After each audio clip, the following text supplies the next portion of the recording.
Bonsoir à tous et bienvenue dans cette nouvelle édition de votre journal, le 7-8. Voici le titre de ce mercredi 31 mai. Formidable aventure littéraire et pédagogique, les 22 élèves d'une classe de CM2 d'Élancourt viennent tout juste d'achever l'écriture de leur premier roman, Le Labyrinthe fantastique. Pour lutter contre la faim et la malnutrition dans le monde, la société Sodexo a mis en place depuis 13 ans le programme Stop Hunger. Mais les personnes souffrant de faim, il y en a aussi en France. Et donc depuis 2004, Sodexo s'engage aux côtés des Restos du Cœur en collectant notamment des produits alimentaires. Suite de notre présentation des formations politiques aux élections législatives avec ce soir Lutte ouvrière. Mercredi dernier, c'était la présentation des candidats pour les 12 circonscriptions des Yvelines. Nous allons faire connaissance avec les candidats et leur programme. Bonsoir, nous commençons ce journal par des difficultés d'approvisionnement dans les stations-service ou des stations fermées, comme à Saint-Quentin-en-Yvelines cet après-midi. Une situation qui ne s'améliore pas au 6e jour de grève des transporteurs de carburant. Plus de 800 stations-service en France sont touchées par des pénuries artificielles, partielles ou totales. Pour voir quelles sont les stations-service concernées dans notre département avec la carte des stations en difficulté, le site ou l'application monessence.fr, mon-essence.fr. Et nous commençons ce journal par un sujet sur l'école, direction l'école, donc avec une formidable aventure littéraire et pédagogique. 22 élèves d'une classe de CM2 d'Élancourt viennent tout juste d'achever l'écriture de leur premier roman, Le Labyrinthe fantastique. Leur enseignant a fait éditer un livre pour chacun d'eux. Récit de cette aventure à Élancourt avec Camille Lambert. Chapitre 1, l'histoire commence. Notre histoire commence mercredi matin à 7h quand deux enfants se préparent à aller à l'école Fontella. Il était une fois, à Élancourt, 22 élèves de l'école Alain Cavalier qui écrivirent leur roman. Une épopée fantastique de 170 pages à propos de deux enfants qui découvrent un mystérieux labyrinthe et se retrouvent piégés. On voulait écrire quelque chose qui était imaginaire, qui n'était pas dans la vraie vie. Comme on pouvait écrire les chapitres qu'on voulait et en plus qu'on pouvait le faire en groupe ou tout seul, c'était bien. C'était bien d'écrire un livre parce que c'était collectif. On votait pour choisir les noms du chapitre. Le labyrinthe fantastique est le fruit d'une année de rédaction avec leurs professeurs. Recherche d'idées, construction de l'intrigue et mise en place du récit, 1 heure de travail par semaine dans la peau d'un écrivain. Un projet d'écriture pédagogique, mais aussi un moyen de donner confiance aux élèves. C'était la première fois que je le faisais professionnellement et j'ai trouvé que le bilan était très positif, à la fois en termes pédagogiquement, en termes de progrès en rédaction pour l'ensemble de la classe, de progrès en lecture, en termes de goût pour le livre et le fait pour certains d'entre eux d'avoir démystifié cet objet-là et d'avoir un petit peu moins d'appréhension à l'idée d'écrire et de lire. Chacun des élèves a pu recevoir un exemplaire de leur roman et si vous osez plonger dans le labyrinthe fantastique, des extraits sont disponibles sur le site d'Élancourt.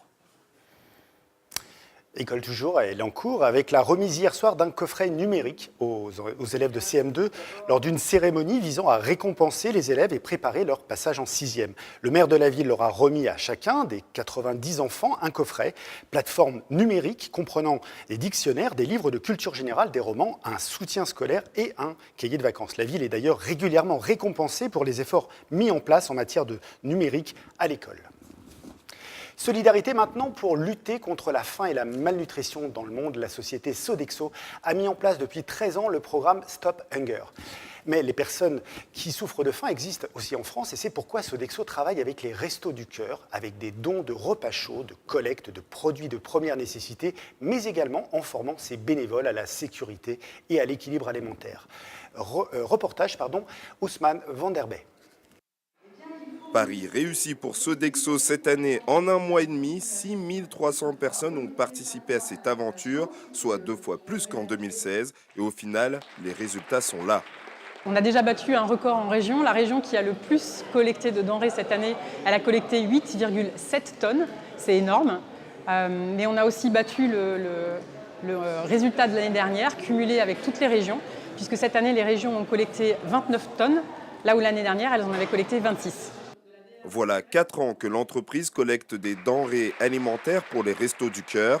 Ces produits vont prendre la direction de l'entrepôt départemental des Clés-sous-Bois pour ensuite être redistribués dans les 30 centres des Restos du Cœur. Cette collecte aidera environ 15 000 personnes, un soutien précieux dans un département où la pauvreté augmente.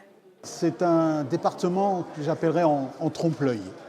Effectivement, l'image des Yvelines, c'est plus une région protégée, verdoyante, plutôt bourgeoise.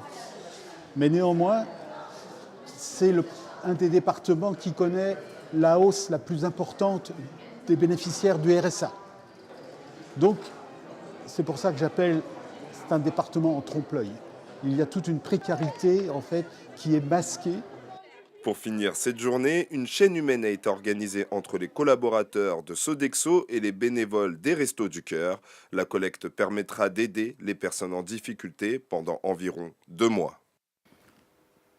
Politique maintenant, nous continuons notre tour d'horizon des différentes formations politiques dans la course aux élections législatives avec ce soir lutte ouvrière. Mercredi dernier, c'était la présentation des candidats pour les 12 circonscriptions des Yvelines. Alors qui sont-ils et quels sont leurs axes de campagne? Reportage Camille Lambert. Faire entendre le camp des travailleurs, c'est le mot d'ordre de lutte ouvrière. Le parti de Nathalie Arthaud, ex-candidate à la présidence de la République, a présenté ses 12 candidats dans les Yvelines. Ingénieurs ou ouvriers, chacun d'eux est porté par l'envie de révolutionner le monde du travail. On se présente au nom de Lutte ouvrière pour faire entendre le camp des travailleurs dans la continuité de la campagne des présidentielles de Nathalie Arthaud. C'est eux qui font tourner la société, c'est eux qui fabriquent tous les bénéfices des grandes entreprises. Donc il faut absolument qu'ils expriment leurs intérêts qui leur sont propres dans ces élections législatives. Parmi les sources de colère des candidats, la loi travail d'Emmanuel Macron. Lutte ouvrière estime que les travailleurs sont exploités par une société capitaliste. Ils défendent une vision communiste. L'augmentation des salaires, pas un salaire ni une pension en dessous de 1 800 € net, 300 € d'augmentation pour tous, l'interdiction des licenciements, la répartition du travail entre tous sans diminution de salaire. Des candidats qui souhaitent parler au plus grand nombre, même en dehors des Yvelines. Pour Olivier Augustin, candidat dans la 3e circonscription, les enjeux sont les mêmes. C'est exactement les mêmes qu'au niveau national, parce que ceux qui vivent dans la 3e circonscription, ils travaillent dans toute la région parisienne, ils ont de la famille un peu partout en France, comme moi, et du coup, on est tous concernés par tout ce qui se passe, et y compris dans les Yvelines, et bien sûr par ailleurs. Et du coup, les attaques elles viennent vraiment de tous les côtés, quoi. Et c'est pour ça qu'il est vraiment urgent que nous, les travailleurs, on se fasse entendre. Dans la 2e circonscription des Yvelines, Hélène Janisset représentera Lutte ouvrière. Pour la 10e, ce sera Marielle Saulnier et Christine Egas dans la 11e circonscription, dans le fief de Benoît Hamon.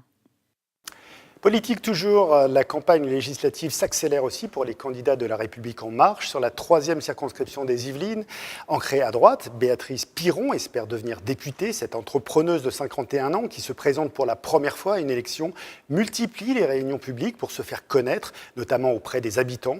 Elle y développe aussi ses axes de campagne. On l'écoute au micro de Nicolas Kirillovitz. J'ai quand même un côté un petit peu intéressé par le développement durable, la transition écologique et énergétique, parce qu'on est sur une belle circonscription, donc je pense qu'il faut la préserver et continuer en ce sens-là.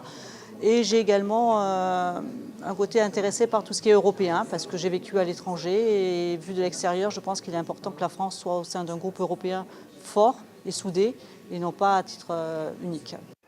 Et un deuxième candidat investi par La République En Marche, Jean-Noël Barrot, 34 ans, qui se présente dans la 2e circonscription des Yvelines. Un retour dans le département pour lui après quelques années passées aux États-Unis et la Haute-Loire, où il est conseiller départemental sous l'étiquette Modem. Il a été étudiant et doctorant sur le campus HEC de Jouy-en-Josas. Il y sera enseignant à la rentrée prochaine. Il est au micro de Mélanie Poquet.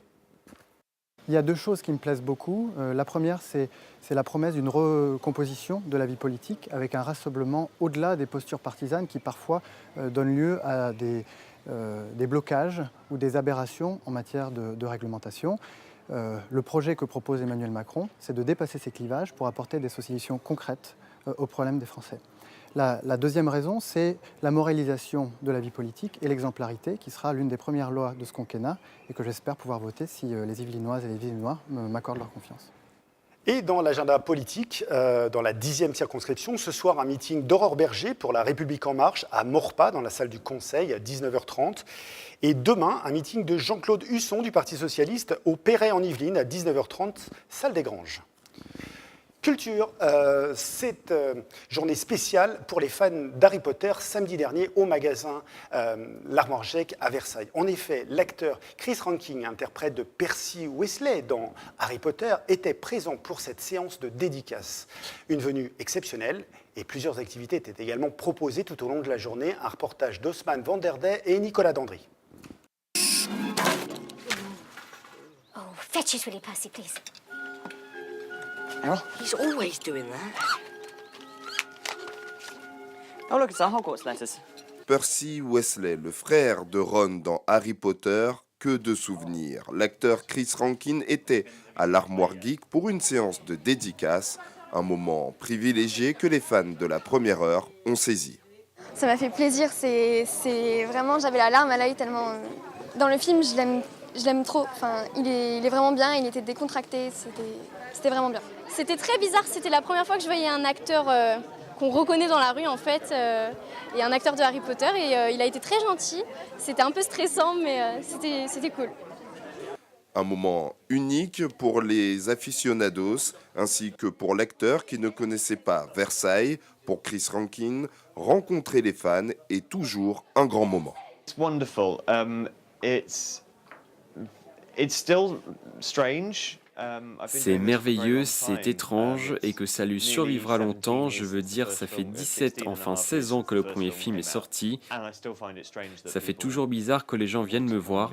Je peux comprendre pourquoi ils veulent rencontrer Percy Weasley. C'est important pour les fans d'Harry Potter, mais c'est toujours étrange. C'est adorable l'amour qu'il nous donne, car Harry Potter signifie beaucoup. Après la séance de dédicace, plusieurs activités ont été mises en place pour les fans, dont un jeu de piste avec une carte du maraudeur de Versailles. C'est la fin de ce 7-8 le journal. Merci de nous avoir suivis. Tous nos reportages sont à retrouver sur tvfil78.com ou sur l'application tvfil78. Bonne soirée à tous.